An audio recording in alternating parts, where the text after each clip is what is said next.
యెహోవా వలన మాత్రమే వచ్చునని భక్తులు చెప్తా ఉన్నాడు.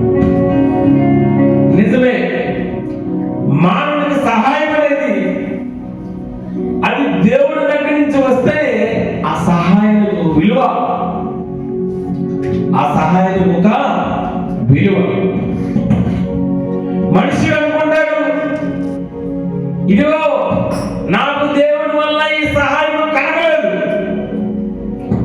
నా అన్నదమ్ముల వల్ల వచ్చింది సహాయము, మా అమ్మ నాన్న చేసిన నాకు సహాయము, లేదా మా బంధుమిత్రులు చేసే సహాయం అనుకుంటారు. కానీ ఆ సహాయం అంట దేవుడి వలన మాత్రమే వస్తుందంట. ఎందుకంటే ఒక వ్యక్తి సహాయం చేసినప్పుడు ఆ వ్యక్తి అంటాడు, దేవుడిలా వచ్చి నువ్వు నాకు ఆదుకున్నావయ్యా అంటాడు. దేవుడిలా వచ్చి నువ్వు నాకు సహాయం చేసావు, చాలా థ్యాంక్స్ అండి అంటారు. ఒక వ్యక్తి ఇంకో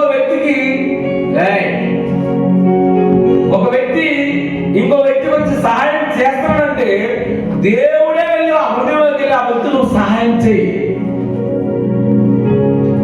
అది ప్రేరేపణ చేస్తాడు.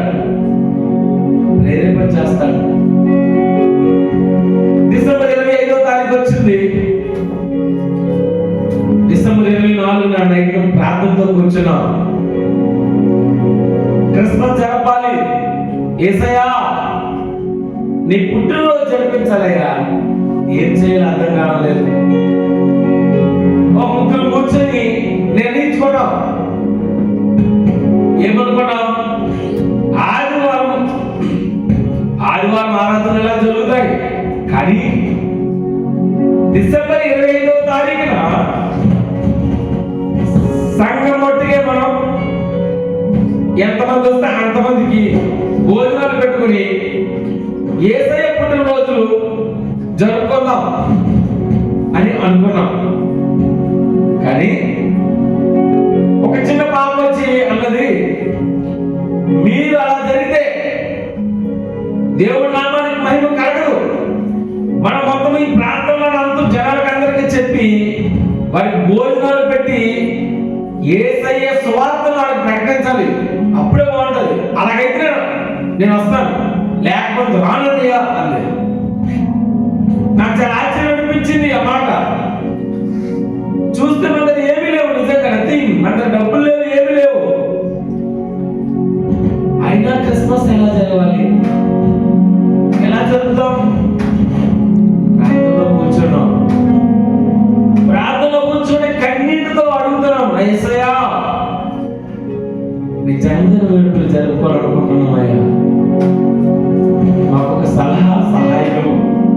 నీ భక్తులు అంటున్నారు, బట్టలు అంటున్నారు, కనులెత్తుతున్నారు, నాకు సహాయం ఎక్కడి నుంచి దొరుకుతుందంటే అది నీ వల్లనే వచ్చాడని అంటున్నాడు భక్తుడు అయినటువంటి దావీదు. అయ్యా ఆ సహాయం నీ దగ్గర నుంచి వస్తుందంట, మాకు సహాయం పంపించిన ఆయన అని అడిగినప్పుడు ఉదయాన్నే లేచాము. ఉదయం లేచేసరికి ఎలాంటి అద్భుత సహాయం వచ్చింది తెలుసా? ఆయన పుట్టినరోజు వేడుకలకు ఒక వ్యక్తి బియ్యం, ఇంకొక వ్యక్తి చికెన్, ఇంకొక వ్యక్తి నూనెలు, ఇంకొక వ్యక్తి కూరగాయలు. దేవుడు ఒక అద్భుతమైనటువంటి రీతిలో నా పుట్టినరోజు జరిగించాలని ఆయన తన సేవకుడికి సహాయం పంపించాడు. సహాయం చేసిన వ్యక్తులు దేవుడి నామం తెలియని వారే. అలాంటి వ్యక్తులతో దేవుడు మాట్లాడాడు. దేవుడు నమ్ముకున్న వారు ఎంతమంది ఉన్నప్పుడు కూడా వాళ్ళు సైడ్ అయిపోయారు. కానీ దేవుడంటే నమ్మలేని వాళ్ళు, అలాంటి వాళ్ళు హృదయంలోకి వెళ్ళాడు. ప్రభు వెళ్ళి నీవు క్రిస్మస్ పండగ జరిగించు, దేవుడు మా హృదయంలో ప్రేరేపణ చేస్తామని దేవుడు స్తోత్రం. అందుకే అంటున్నాడు, దేవుడి మీద ఎప్పుడైతే మనం ఆనుకుని ఉంటామో, ఆయన వైపు ఎప్పుడైతే మనం చూస్తామో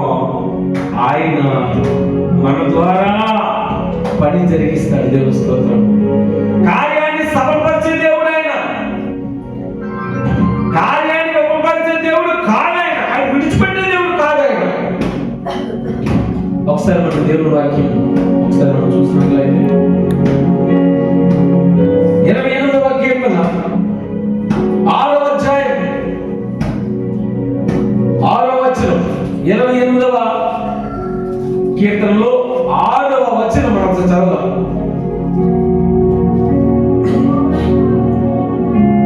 గట్టిగా చదవమ్మా. యెహోవా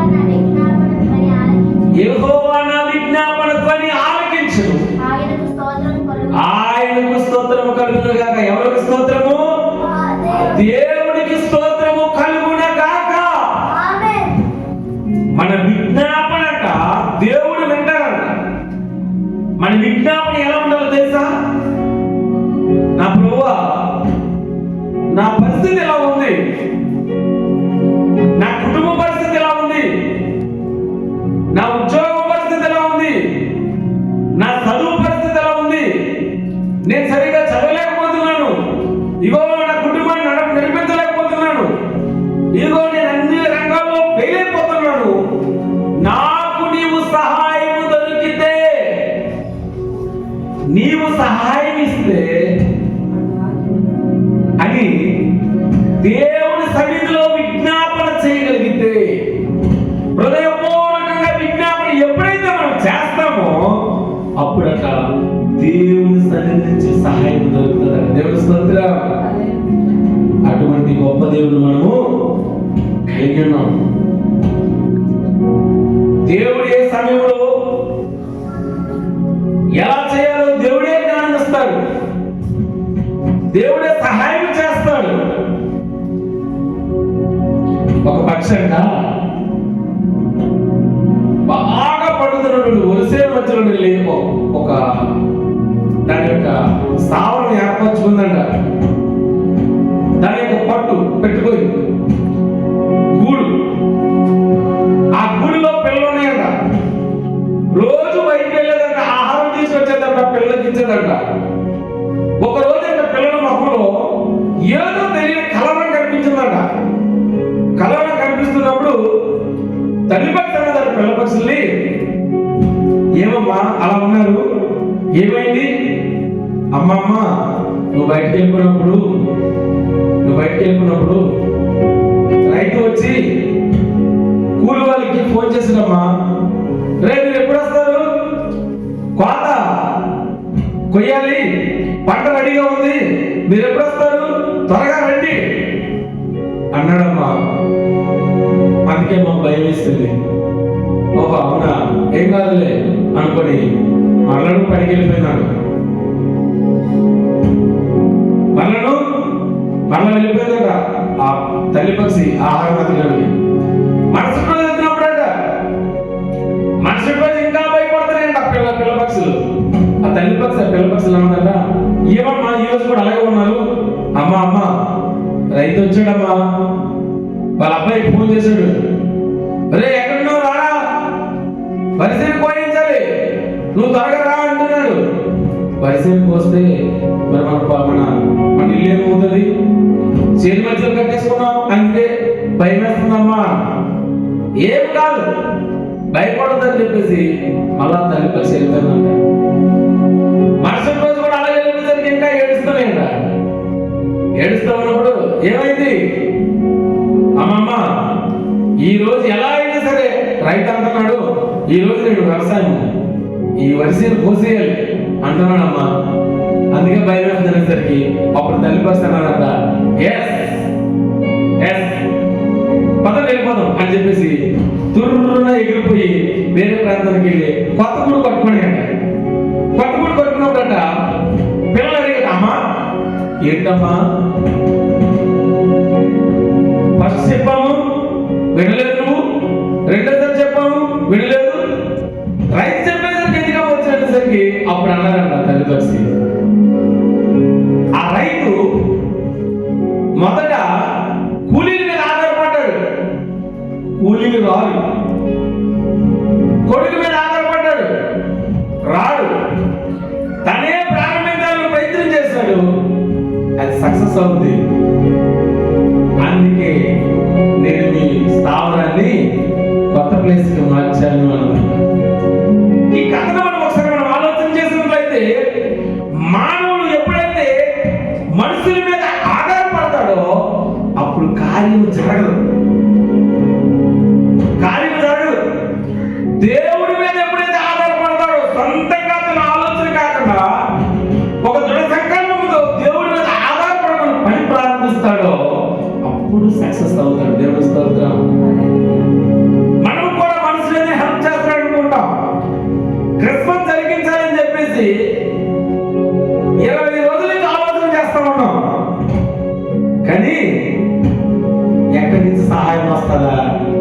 ఎవరు ఏం చేస్తారా, ఎవరు ఏడిస్తారా, ఎలా చేస్తాము అనుకుని ఎదురు చూసాం.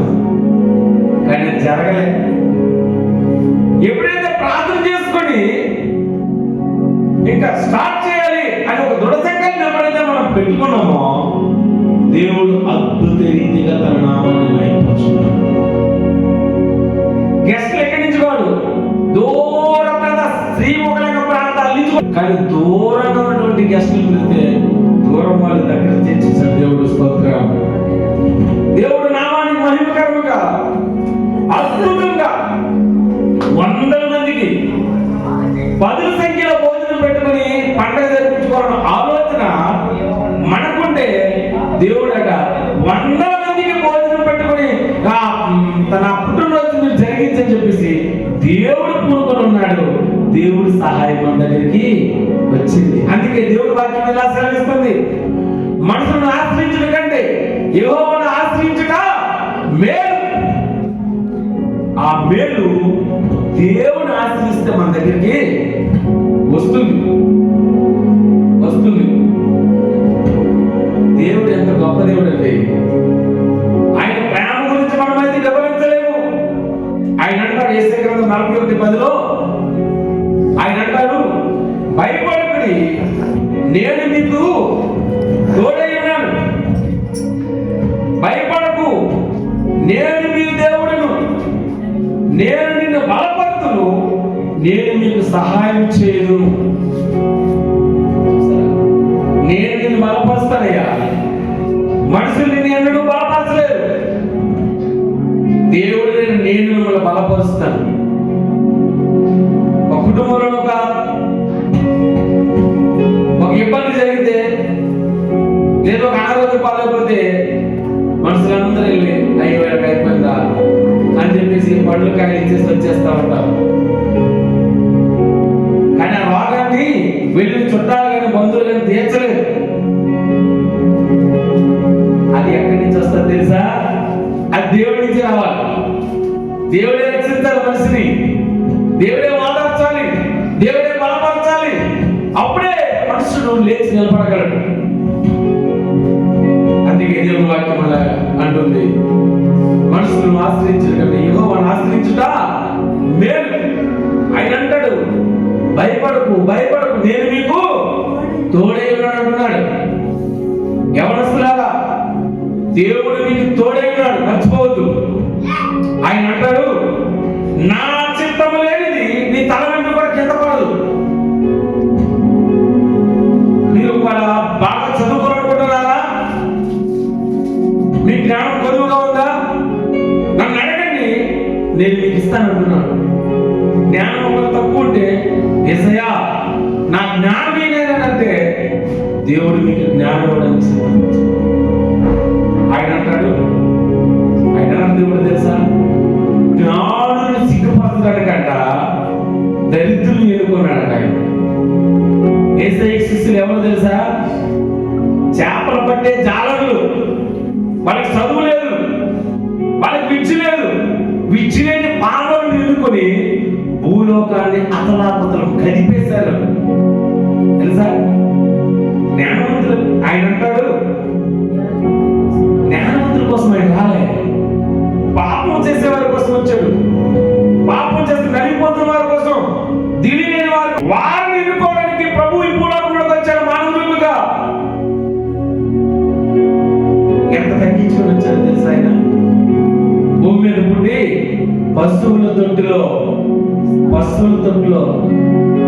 ఎన్నో స్థావరం లేదు, పశువుల తొట్టులో దీనుడిగా కనిపించాడు. ఇది తెలుసా? ఆయన పుట్టుక దీనత్వాన్ని సర్వ మానవాళికి చూపిస్తున్నాడు. ఆయన సర్వ మానవాళికి చూపిస్తున్నాడు. ఆయన సర్వ మానవాళికి చూపిస్తున్నాడు. ఎలా సహాయం మనం దేవుడి దగ్గర నుంచి పొందుతాం అని ఒకసారి మనం ఆలోచన చేస్తే, కీర్తన గ్రంథము 46వ అధ్యాయము 1వ వచనం చదువుతాం. కీర్తన గ్రంథము 46వ అధ్యాయము 1వ వచనం అక్కడ ఉంటుంది. దేవుడి దగ్గర సహాయం మనకి ఎక్కడికి ఎలా వస్తుందంటే, చదువు.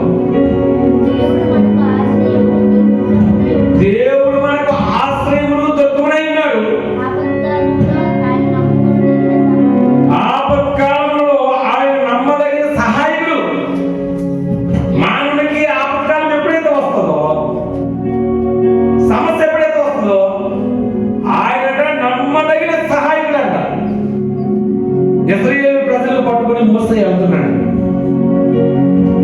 వెనక చూస్తే ఫరో సైన్యం, ముందు చూస్తే ఎర్ర సముద్రం. ఇశ్రాయేలు ప్రజలందరూ అంటున్నారు, ఓ మోసే దీని వదులు, ఆ ఐగుప్తులో చచ్చిపోవడం మేలయ్యా. ఇప్పుడు ఎందుకు వెనకాల చూస్తే సైన్యం, రథములు, చక్రాలు పరుగులెట్టుకుని వచ్చేస్తున్నారు, చంపేస్తారు. ఇక్కడ ఒకవేళ ఐగుప్తులు ఉంటే వాళ్ళ బానిస బతుకుని బతుకుతున్నాయి. ఈ అడవ ప్రాంతం కూడా తీసుకొచ్చి మమ్మల్ని చంపేయలేక ఆయన ప్రజలందరూ కొనుక్కుంటున్నారు.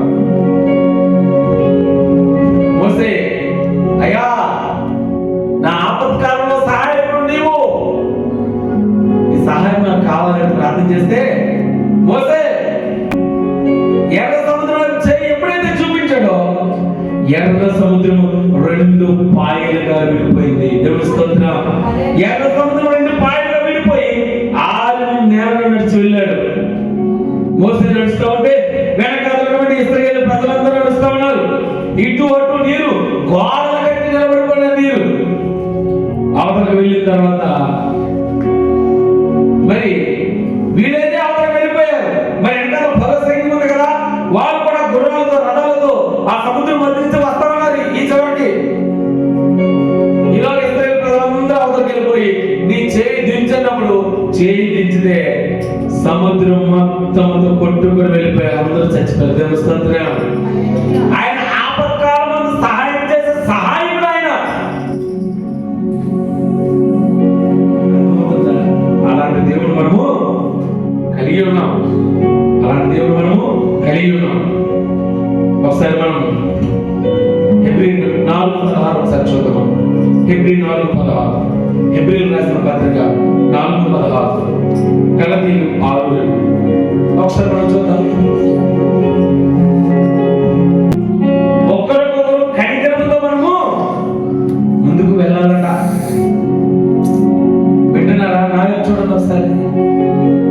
కనికరము కలిగి ఒకరికొకరు అట కనికరించుకొని మనము ముందుకు వెళ్ళగలగాలి. అప్పుడే ఆ సహాయం దేవుడి దగ్గరికి నుంచి మనకి వస్తుంది. ఎప్పుడైతే మనం ఆపత్కాలంలో ఉంటామో, ఆపత్కాలంలో ఉన్నప్పుడు మనం దేవుడికి మనకి సహాయకుడిగా ఉంటాడు. సరసరి బట్టేసుకుని వెళ్తా ఉంటాం, అప్పుడప్పుడు పెట్రోల్ అయిపోతా ఉంటారు. ఎవరో ఒకరి వెనక నుంచి వస్తూ ఉంటారు. ఎందుకంటే మేము బ్రదర్ నేను హెల్ప్ చేస్తాను, సరే help you, can I help you అన్నప్పుడు ఎస్ బ్రదర్ ప్లీజ్ హెల్ప్ అంటారు. మేము వస్తూ ఉంటాం. మా బండి ఎప్పుడైతే ఆగిపోతూ ఉంటుందో, ఎదుటి వారి పట్ల మనం ఎప్పుడైతే కనికరం పొందుతామో అప్పుడు సహాయం ఆటోమేటిక్గా the help will come from the God. దేవుడి దగ్గర నుంచి వస్తుంది.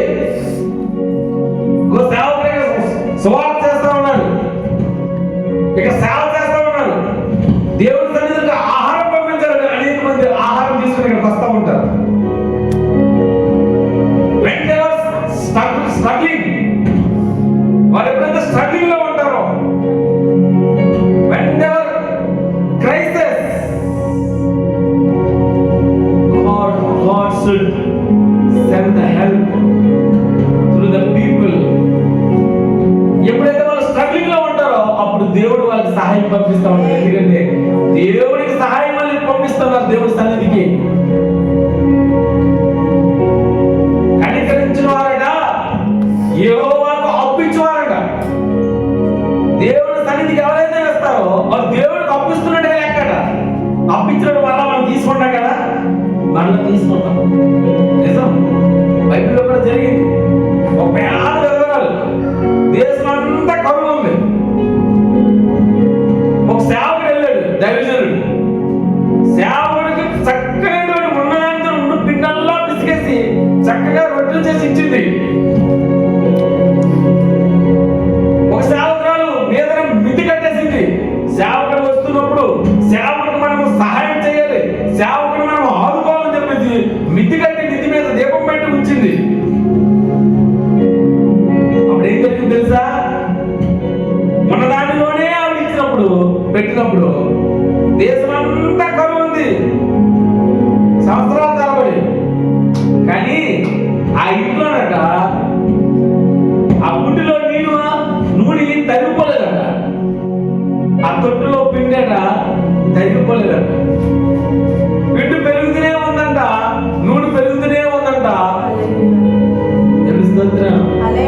దేశం మొత్తం కరువున్నా ఆ ఇంట్లో కరువు లేదు. నిన్న క్రిస్మస్ కి సహాయం చేసిన వారు ఉన్నారు. వాళ్ళ పేరు మనం చెప్పకూడదు, కానీ వాళ్ళ పేరు దేవుడికి తెలుసు. God knows everything. దేవుడికి వారు చేసే సహాయం హెల్ప్ దేవుడికి తెలుసు. వారు కరువు దినాల్లో వారి ఇంట్లోట గిన్నె నిండు పొందుతుందంట. దేవుడి స్తోత్రం. దేవుడి సన్నిధిలో గుప్పెడి మంచినీళ్ళు ఇచ్చినారంట. దేవుడికి అప్పించిన వాళ్ళతో సమానం అంట. అంతే కదండి. మనుషులకి కానీ ఎవరికైనా మనం అప్పిస్తే మనకు వస్తుంది అనుకుంటాం. ఒకవేళ వాళ్ళు లేట్ చేసిన ఏంటంట, మనిషి మీద డబ్బులు ఎప్పుడు రావాలి, ఎప్పుడొకటి వస్తేలే అంటాం. దేవుడు సన్నిధికి, దేవుడు పరిచర్యకు సహాయం చేసి ఆయన కృప పొందుకోలేని వారు భూమి ఎవరు లేరు. కృప పొందుకున్నతోనే సమానం.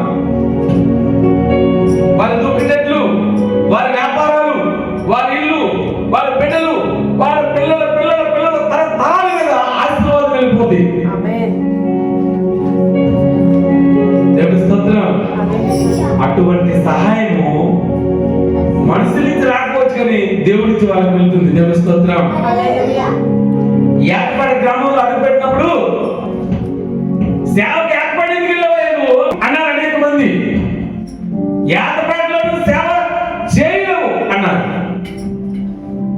సేవ చేస్తే ఏర్పేటలోనే చేయాలి అన్నట్టుగా ఇక్కడికి వచ్చిన తర్వాత తెలిసింది. ఎందుకు తెలుసా? ఏర్పేటలో ఉన్నటువంటి ప్రజలందరూ ప్రేమ కలిగినటువంటి ప్రజలు, దేవుడికి ఇష్టమైనటువంటి ప్రజలు. ఎందుకో చెప్పనా? దేవుడు ఇలాంటి వారి కొరకే భూమి మీదకి వచ్చాడు. గతంలో మనం చదవాం కదా, దీనుల కొరకు, పేదవారి కొరకు, పేదవారి కొరకు, తప్పిపోతున్న వారి కొరకు, వారిని తప్పించడానికి, వారిని వెలిగించడానికి ప్రభువే ఇలాంటి వారి కొరకే వచ్చాడు. ఒక సేవకుడు అన్నాడు, ఏర్పాటులో సేవ చేస్తున్నావు, అరున్న సంఘస్థులు మీ దగ్గర రారు, అక్కడికి వెళ్ళు అన్నాడు. ప్రేమిణ సంఘమా? నేను అన్నా ఎస్హెచ్కి వెళ్ళేవారు ఎవరైనా? నో. దేవుడి పరిచర్య వ్యాపారం అవుతుంది. ఒక సంఘం ఇంకో సంఘం నో. ఇక్కడ పరిచర్య చేయడానికి ఆ సంఘస్థులకి ఈ సంఘస్థులకి పరిచర్య చేయడానికి దేవుడు తన సేవకుని ఇక్కడికి పంపించలేదు. దేవుడు ప్రేమ తెలియని ప్రజలకు దేవుడు ప్రేమ చూపించడానికి దేవుడు పంపించాడు. దేవుని స్తోత్రం. అందుకే నిన్న జరిగించినటువంటి కార్యం దేవుడు అంటే తెలియని ప్రజల ద్వారా జరిగింది. దేవుని స్తోత్రం. చాలా హ్యాపీ అనిపించింది. అద్భుతమైనటువంటి సహాయకుడు ఆయన, అద్భుతమైనటువంటి సహాయకుడు, గొప్ప దేవుడు ఆయన, గొప్ప దేవుడు. నిజంగా ఆయన నమ్మదగిన దేవుడు. దేవుడి సన్నిధిలో విజ్ఞాపన పెట్టండి. ఒకవేళ నీకు ఏ సమస్య అయినా ఉన్నా, చదువులో నాకు ఈ సమస్య ఉంది, ఈ సబ్జెక్టులో నాకు ఇబ్బంది ఉంది, విజ్ఞాపన పెట్టండి. అయ్యా నాకు హెల్ప్ చేయండి.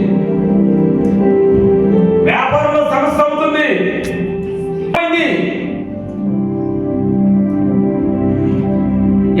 ఇగో నీ సేవకుడు పలుకుతా ఉన్నాడు, నీ సన్నిధిలో విజ్ఞాపన పెడితే, నీకు ప్రార్థిస్తే, నువ్వు ఆపద కాలం ముందు నమ్మదగిన దేవుడు అంట, సహాయకుడు అంట, మాకు సహాయం చేయాలండి. నీ వ్యాపారం వర్ధిల్లుతుంది. నా బిడ్డలు నా మాట వినడం లేదు, దేవుడి సన్నిధిలో విజ్ఞాపన ప్రార్థన పెట్టండి. నీ బిడ్డల్ని వెలిగించడానికి దేవుడు సిద్ధంగా ఉన్నాడు. ఇదిగో నా మనసులో, నా హృదయంలో ఈ సమస్య ఉంది, ఈ సమస్య ఎవరు తీర్చడం లేదు, నాకు సాల్వ్ చేస్తారని అనుకుంటున్నారు. అలాంటి వారు ఎవరైనా ఉన్నట్లయితే దేవుడి సన్నిధిలో విజ్ఞాపన పెట్టి దేవుడి వైపు మీరు చూడండి. ఆ సమస్య పక్కనే సొల్యూషన్ ఉంటుంది.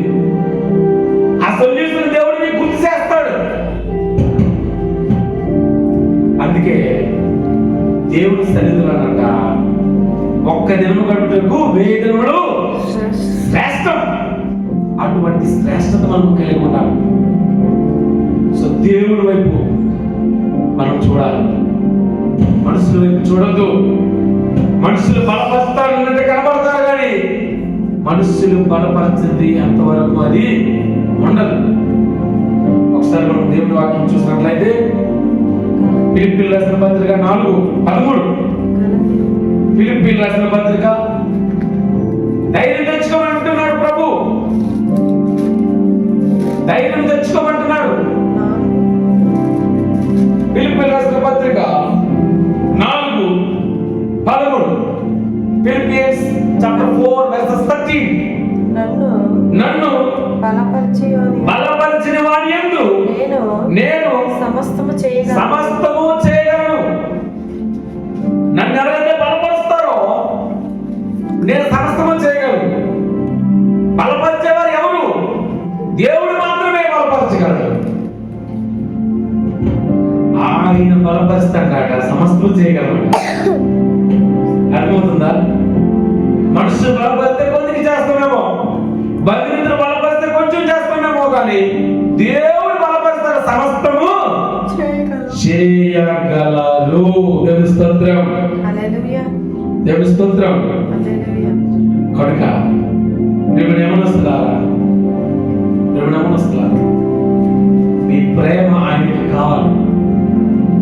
యవనస్తుల ప్రేమ యేసయ్యకి కావాలి. తెలుసా? ఇవి నా మాటలు కాదు. ఒకసారి దేవుని లేఖనం చూద్దాం. పంపిస్తారా? ఓ యవనస్తులారా, నీ యవన కాలమందు అటు ఇటు తిరుగుతున్నావు.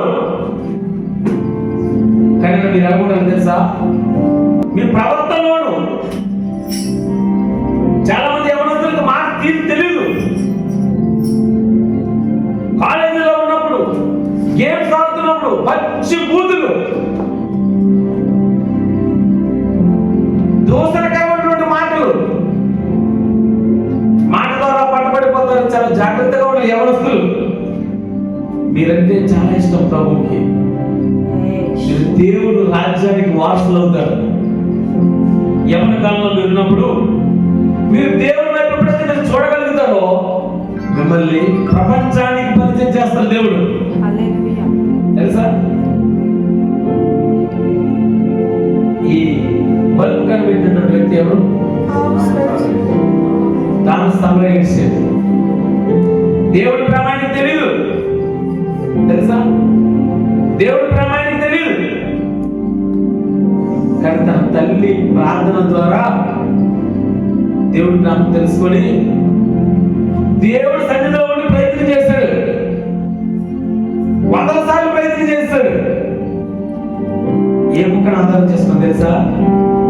నేను ఈ లోకానికి వెలుగుగా ఉన్నాను, మీరు కూడా వెలుగుగా ఉండండి అని దేవుడు వాక్యం చదివాడు. ఈ లోకాన్ని ప్రభు వెలిగించాడు కదా, నన్ను వెలిగించమంటూ నేను వెలిగించాలనుకున్నాడు. ప్రయత్నం చేశాడు. అప్పటి వరకు ప్రపంచం అంతా బుడ్డిలతోనే గడిపింది, నూనె దీపాలతోనే గడిపింది, కిరోసిన్తోనే గడిపింది. కానీ ఈ వ్యక్తి ఏం చేశాడు తెలుసా? దేవుడి సన్నిధిలో మీలాగే వచ్చాడు, కూర్చొని ప్రార్థన చేశాడు. ప్రార్థన చేసి లోకాన్ని కరెంటు ద్వారా వెలిగించేశాడు. దేవుని స్తోత్రం. అప్పటి వరకు ఎవరు థామస్ అల్వా ఎడిసన్ ఎవరికి తెలియదు, నథింగ్. స్కూల్కి తీసుకువెళ్తే వాళ్ళ అమ్మకు లెటర్ రాశారంట, మీ బాబు ఎందుకు పనికిరాడు, వాడు సొంతపోస, నథింగ్, వాడికి ఏమి రాదు, జడ్డు రాదు, ఆయన దయచేసి స్కూల్కి పంపించదు అన్నారు. ఎవరు? టీచర్స్ అన్నారు. ఆ లెటర్ పట్టుకుని వెళ్ళి పెట్టిలో పెట్టింది, ప్రార్థన చేయడం మొదలెట్టింది. దేవుడు వాక్యం ఇలా ఉంది కదా, నాకు మీరు ఎవరికైనా జ్ఞానం కొద్దిగా ఉంటే నన్ను అడగండి ఇస్తాను అన్నాడు దేవుడు. అయ్యా, ఈ వాక్యం ఇలా సెలవిస్తుంది, జ్ఞానం నా కొడుకు లేదు, నా కొడుకు జ్ఞానం అడిగింది. దేవుడు సన్నిధికి కుర్రోడిని పంపించింది. ఇటు రీతిగానే మోకరించాడు. దేవుడి సన్నిధిలో తుడుచుకునేవాడు, దేవుడి సన్నిధిలో చెప్పులు సాగబెట్టేవాడు, దేవుడి సన్నిధిలో చేపలు పరిచేవాడు. అప్పటి వరకు ఆయన ఎవరు తెలియదు. ఆయన దేవుడు వాడుకోవడం మొదలెట్టాడు, లోకానికి పరిచయం చేశాడు. తల్లి చనిపోయిన తర్వాత ఒకరోజు తల్లి పెట్టి దగ్గరికి వెళ్ళి ఆ పెట్టి తీశాడు. అప్పుడంటే సూట్ కేసులు, ఇప్పుడు అప్పుడన్నీ పెట్లు, తగ్గు పెట్లు, ఎనపెట్లు. ఆ పెట్టి తీసుకొస్తే ఆ లెటర్ ఏమో తెలుసా? నీ కొడుకు ఎందుకు పనికిరాడు, దయచేసి స్కూల్కి పంపించొద్దు, ఆదివారనే మిగతా పిల్లలు చెడిపోతారని రాశాం. ఆ తల్లి అలా చెప్పలే, అన్నా most knowledgeable person, you are the intelligent. వాళ్ళు సరిగ్గా నీకు పాఠం చెప్పలేరన్న, అందుకే నీ స్కూల్ దగ్గర వదిలేశారు. వాళ్ళు నీ జ్ఞానానికి ఆ టీచర్లు పనికిరారు, నేను నేర్పిస్తానని చెప్పి విద్య నేర్పించింది ఇంట్లో కొడుక్కి. చూసారు, థామస్ ఆల్వా ఎడిసన్ తెలియనటువంటి వ్యక్తి భూమిలో ఎవ్వరూ. ఈరోజు ఈ కరెంట్ కింద, ఈ లైటింగ్ కింద, ఈ రంగురంగుల వలయాల కింద మనము హ్యాపీగా ఎంజాయ్ చేస్తున్నాం అంటే థామస్ ఆల్వా ఎడిసన్. ఆయన అంటాడు, ఎంత జ్ఞానం నాకు ఎక్కడి నుంచి వచ్చిందంటే యేసు ప్రభువు ఇచ్చారు నాకు ఈ జ్ఞానం. దేవుడి స్తోత్రం, హల్లెలూయా. అటువంటి దేవుడు మనం కలిగి ఉన్నాం. అలాంటి అందుకే మన మాట తీరు, మన ప్రవర్తన, ఇంకా ప్రేమ విశ్వాసాలతో అంటే మనము కలుపుకొని ఉండాలంట. మీరు ఇప్పుడు ముగ్గురు వస్తున్నారు ఇక్కడికి ఎవరస్తులు, మీ హాస్టల్లో మీ ప్రవర్తన చూసి ఎవ్రీడే సండే మీరు ఎక్కడికో వెళ్తున్నారు. These guys are going to everyday Sunday, but something here they was learning. వాళ్ళు నేర్చుకుంటున్నారు ఏదో. ఎందుకంటే మాకు అర్థమవుతుంది, ఎందుకంటే వాళ్ళ మారుతుంది, వాళ్ళ ప్రవర్తన మారుతుందని. నీ రూమ్మేట్స్ అనుకోవాలి, మమ్మల్ని మీ రూమ్మేట్స్ అనుకోవాలి, మీ హాస్టల్స్ అనుకోవాలి. వీళ్ళు ఎక్కడికో ఆదివారం వెళ్తున్నారు, టైం పాస్ దేవుడి సన్నిధికి రాకూడదు, ఏదో ఒకసారి నేర్చుకోవడానికి దేవుడి సన్నిధికి రా. మాట తీరు మారిపోయింది, కూతురు తగ్గించేశారు, మొబైల్లో గేమ్స్ ఆడడం తగ్గించారు, చదువు మీద కాన్సన్ట్రేషన్ చేస్తున్నారు. ప్రేమ అన్నయ్య తమ్ముడు ప్రేమ మాట తీరు మారిపోయింది. భయంకరమైన వ్యక్తి నేను 2010లో మీలాగే కాలేజీకి అడుగు పెట్టారు, హాస్టల్లో జాయిన్ అయ్యాను. దేవుడి సన్నిధి పిలిచారు, వెళ్ళాను, దేవుడు మాటలు విన్నాడు, నా మాట తీరు మారిపోయింది. ఎప్పుడన్నటువంటి ఇదా 1000 రెట్లు అగ్రెసివ్. ఎవరితో మాట్లాడమైనా సరే ముందు గోప మీద ఒక దెబ్బ కొట్టే మాట, మరో మాట లేదు. ఊళ్ళో ఈడితో పెట్టుకుంటే మనకి ఇబ్బందే, చాలా కష్టం అనుకుంటేవారు. కాలేజీ దిగబడటానికి మనుషులు దిగబట్టేవారు. ఎదురుగా ఎద్దు కనబడుతుంది, ఎద్దులు తిరగలేని ఎద్దు మీద పరిగెట్టేవాడిని. పెద్ద పెద్ద పండుగలు సంగీతాలు ఎత్తుకునేవాడిని. బల ప్రదర్శన, కళాయిలో పెట్టి కింద అగ్గి పెట్టి ఇసుకలో ఉన్నటువంటి చేతులు వేళ్ళు ఇలా వేపేసేవాడిని. కరైటి, ముష్టి యుద్ధం, కర్ర సాములు, కత్తి సాములు, ఎవరి కొరకు? మనుషులను కొట్టడానికి కొరకు. యేసయ్య ఎప్పుడు వచ్చాడు నా జీవితంలోకి? ఇది బలం కాదు, నాది బలం. నా బలాన్ని నీకు ఇస్తాను, నీ ప్రపంచానికి పరిచయం చేస్తాను. దేవుని స్తోత్రం. మొత్తం మారిపోయింది. ఎప్పటికీ అనుకుంటారు అమ్మో అనుకుంటారు, కానీ కొంతమంది అనుకుంటారు యువర్ చేంజ్, ఆయన మారాడు అనుకుంటారు. ఎవరికి కనుక? నాకు దేవుడికి. దేవుని స్తోత్రం. అందరూ కూడా ఈ మైక్ ద్వారా వింటున్నాడు ప్రతి ఒక్కరు కూడా నేను ఒకే మాట చెప్తున్నాను, దేవుడు నమ్ముకోవడానికి నీ కట్టుతో పని లేదు, నీ బొట్టుతో పని లేదు. నీ బొట్టు పెట్టుకోవడానికి తీసేయాలని అవసరం లేదు. నీ పువ్వులు తీసాలనుకోలేదు, నీ అలంకరణ తీసాల్సిన అవసరం లేదు. నీ హృదయం ఇవ్వమంటాడు దేవుడు. నీ బంగారం వద్దు, నీ వజ్రాలు వద్దు, నీ ఆస్తి నాకు వద్దు. Come come submit your heart. నీ హృదయం నాకు ఇచ్చే, నేను నీ జీవితంలోకి వచ్చినంటే నువ్వు పూర్తిగా మారిపోతావు. అనేక మంది యవనస్తులు ఈ ప్రాంతంలో ఉన్నారు. యవనస్తులు వాళ్ళు హృదయాలు కానీ దేవుడికి ఇచ్చినట్లయితే వాళ్ళని ప్రపంచానికి పరిచయం చేస్తారు దేవుడు. లేకపోతే ఇలా ఏర్పడడం ఉండిపోతారు. దేవుడికి వాళ్ళు ఎప్పుడైతే వాళ్ళ హృదయాన్ని, వాళ్ళ జీవితాన్ని సబ్మిట్ చేస్తారో, అర్పిస్తారో, దేవుడు వాళ్ళ జీవితంలో కార్యం చేయడం మొదలు పెడతాడు. అర్థమవుతుందా? కనుక మీ హృదయాన్ని దేవుడికి అప్పచెప్పండి, సబ్మిట్ చేయండి. ఇప్పటి వరకు గడిచిపోయింది. ఇగో మొబైల్ ద్వారా మా జీవితాలు గడిచిపోతున్నాయి, ఆటల ద్వారా మా జీవితాలు గడిచిపోతున్నాయి, చిన్న చిన్నగా పని చేసుకుంటూ మా జీవితాలు ఇలాగే వెళ్ళిపోతున్నాయి. ఈ ప్రాంతానికే మేము పరిమితం అయిపోయాము. ప్రపంచానికి మమ్మల్ని పరిచయం చేయాలని అడిగితే ప్రభువు మిమ్మల్ని వెలిగించడానికి సిద్ధంగా ఉన్నాడు. దేవుని స్తోత్రం. కళ్ళు మూసుకొని ప్రార్థన చేసుకుంటాం.